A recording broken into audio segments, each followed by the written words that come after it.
অনেক দিন পর এরকম এক বৃষ্টি ভেজা দিন। বৃষ্টির দিনগুলো ভারী ভালো লাগে, মনটা বেশ অন্যরকম হয়ে যায়।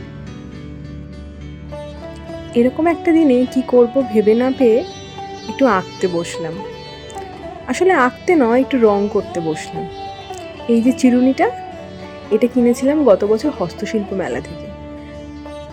রংটা শুরু করার আগে একটু মাস্কিং টেপ জড়িয়ে নিয়েছিলাম, যাতে রংটা চারিদিকে না লেগে যায়।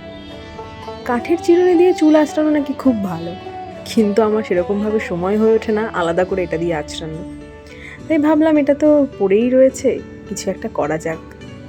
ওর এই সাদামাটা রংটা আমার আর ভালো লাগছে না, তাই একটু রঙিন করে দিই। রঙিন করতে গিয়ে প্রথমে কালো রঙই করলাম, তার উপর সুন্দর সুন্দর কয়েকটা ফুল এঁকে নিলাম। লাল ফুলগুলো করার পর ভাবছিলাম কি করি, তারপর কয়েকটা নীল ফুল করে নিলাম। তারপর বেশ কিছু পাতা, লতা এসব দিয়ে ভরিয়ে দিলাম। দেখো কেমন লাগছে, ভালো লাগছে না? তোমরা জানিও কিন্তু অবশ্যই।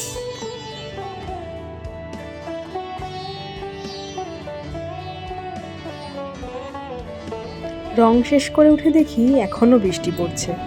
সারাটা দিনই বৃষ্টি পড়ছিল, বেশ ভালো লাগছিল।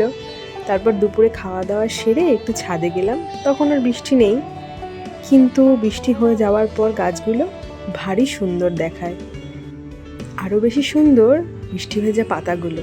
আর এই দেখো আমাদের গাছের লেবু, এত বড় গাছটাই একটাই লেবু হয়েছে। আর এই যে ফাইনাল পিসটা, কেমন লাগছে? সন্ধ্যাবেলা একটু বেরিয়েছিলাম, গেছিলাম একটু আউটিংয়ে, একটু খাওয়া দাওয়া করে বাড়ি ফিরে এলাম। এভাবেই গেল আজকের দিনটা। ভিডিওটা কেমন লাগলো অবশ্যই জানিও। দেখা হচ্ছে পরের কোনো ভিডিওতে, ততক্ষণের জন্য বাই।